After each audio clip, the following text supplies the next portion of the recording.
கதை முடிஞ்சு போச்சு. ஈசான மூலையில லேசான பள்ளி சத்தம் மாமன் பேர சொல்லி பேசுது.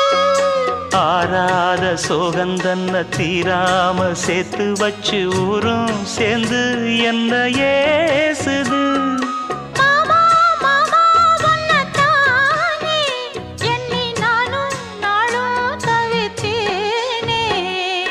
கூண்டுக்குள்ள என்ன வச்சு கூடி நின்ன ஊற விட்டு கூண்டுக்குள்ள போனதென்ன கோலக்கிளியே. கூண்டுக்குள்ள ஒன்ன